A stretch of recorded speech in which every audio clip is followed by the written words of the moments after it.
meron tayong panibagong loan application na i-review. So, bagong-bago to guys sa Google Play Store. Nako, kung ikaw ay Android user, yung video na to ay para sa'yo. And kung ikaw po ay naghahanap dyan na mauutangan at makita mo itong si Cashbar, online cash loan na under ng Fundex Credit Lending Incorporation, nako, wag mo munang i-install, wag mo munang i-download, at wag ka munang mag-a-apply hanggat hindi mo muna napapanood tong video na to.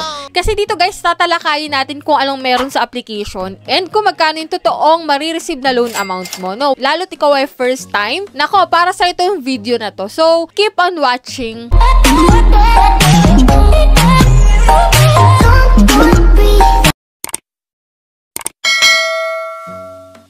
So, disclaimer no, hindi tayo agent or promoter ng loan application na to na si Cashbar. So, sa katunayan nga guys, ngayon pa lang tayo mag-a-apply sa kanya at ibabahagi ko sa inyo kung anong meron sa application once na kayo ay nag-apply bilang first timer. So, dito guys, so sa Google Play Store mo po ito makikita and as of now, in-install ko siya, meron pa lang siyang 4.9 stars and 11 reviews pa lang. So, dito guys, 50,000 pesos yung maximum loan amount dito na pwedeng ipa-loan and within 1 day lang daw, pwede mo na agad ma-receive kasi nga meron silang speed daw, no? Mabilis daw dito mag-arrive yung sa inyong mga GCash account yung inyong pera na maluloan. So, easy process. And ito na nga, i-check na natin dito kung anong meron dito kay Cashbar. Hay nako talaga, no? Marami talaga naglalabasan na bagong loan application ngayon bago magpalit ng taon. So, tingnan natin sa 2024 kung ano na yung magagandang loan application na darating. Ayan. Pero as of now, ito muna yung tatalakayin natin. Check muna natin to kasi malay mo, no, promising tong loan application na to.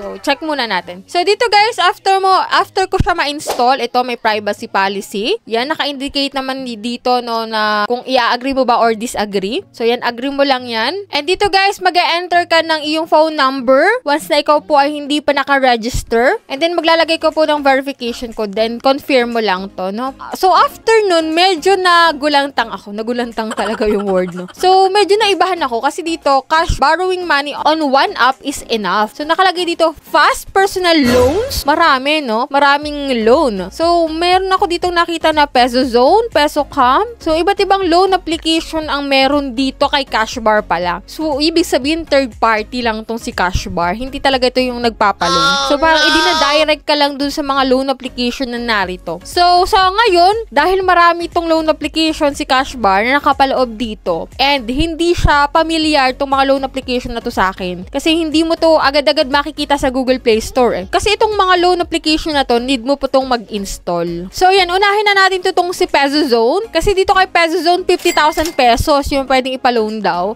And 100% online. So, ang approval dito is 97% and ang period ng loan term ay 150 days. Pero, syempre, yung mga ganitong 150 days, 7 days lang to. Pero, check pa rin natin. Get the money na tayo. Ayan nga guys, nakalagay dito na file might be harmful. Do you want to download Cashbar Peso Zone? So, download anyway. Yan, kiniklik ko yan. And ito nga, no, install na natin siya. And dito kay Peso Zone, meron siyang mga iba't ibang klaseng loan. Merong credit loan, may salary loan, 30,000 pesos na tong salary loan nila. Meron siyang prime loan, which is 50,000 pesos. Education loan, 55,000. At merong tourism loan, 60,000 pesos. Pero since na hindi pa siya available, pwede pa lang tayo dito sa credit loan which is 20,000 pesos. So, flexible terms loan in as fast as 1 day lang daw. So, check natin yung apply and yan. Allow lang natin yung mga yan. At ito yung mga fill upan natin dito, no, basic information. So, emergency contacts, maghanda ka po ng 4 na contact number. And lagi ko nga sinasabi, piliin mo kung sino ilalagay mo dito kasi pwede nila itong i-text or tawagan, no? And then dito sa identity information, ito yung mga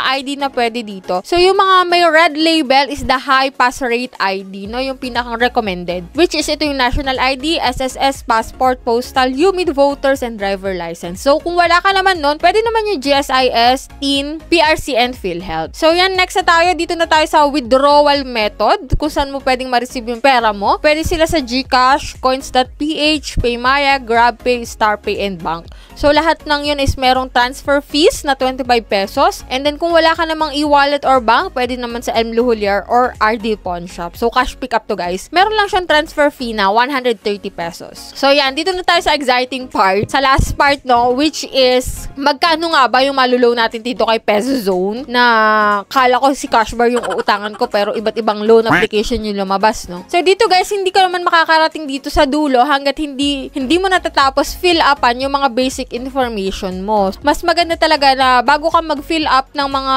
info mo, personal info mo, is manood ka muna ng mga reviews para hindi ka na magsayang ng oras ka fill up, hindi naman pala sakto or swak sa'yo yung amount na papalo ng loan application na to. So, dito nga guys, kay Peso Zone, pinapakita ko sa inyo na 1,000 pesos po yung na-approve sa akin. So, depende pa rin to guys, no? Hindi tayo pare-parehas ng loan amount na ma-approve. Pwedeng it's either mas mataas sa 1,000 or mas mababa. So, ito yung sa akin 1,000. Pakita ko lang sa inyo. So, 1,000, ibabawas dun yung service fee na 445 pesos. Ayan, halos nangalahati na, no? And then, transfer fee na 25 pesos. And then, ang marireceive mo na lang is 555 pesos. Yeah. And then, 7 days lang to. Huwag kayong maniwala dito sa loan term na 150 days. So, after 7 days, babayaran mo na po itong 1,000 pesos. So, kung ayaw nyong mag-waste ng time pag-fill up ng mga loan application, nako, much better talaga na payo ko na manood muna kayo ng mga reviews or magbasa ng mga reviews bago kayo mag-apply sa isang loan application. So, katulad nga nito, nakita ko tong si Cashbar sa Google Play Store. Akala ko sa kanya ako mag-a-apply pero ililid pala ako or ida-direct pala ako doon sa ibang loan application na Peso Zone, Pesocam, kung ano-ano. So, next time natin guys, itong si Pesocam, check natin kung mas maganda siya kay Peso Zone, kung mas mataas yung ma-approve sa akin na loan amount doon. So, sa mga nakapag-loan na dito kay Peso Zone and apply ng loan dito, pakishare nyo dyan sa comment section kung magkano yung na-receive nyo at kung ano-ano yung naging experience nyo. Para at least naman magkaroon ng idea yung mga bago palang mag-a-apply dito, no? And then, magkaroon sila ng awareness na, ganito pala dito kay Cashbar na hindi talaga sa kanya mag-a-apply, kundi marami pa palang loan application siyang ililid sa akin. So, yun guys, no? So, sa mga hindi pa po dyan nakasubscribe sa aking YouTube channel, paki-click po yung subscribe button and paki-turn on yung notification bell para updated kayo sa ating pa-weekly GCash giveaway and lalong-lalo na sa mga loan application na naglalabasan ngayon, no? Para maging updated kayo. So, yan lang muna yung ating vlog for today. So, see you on my next vlog.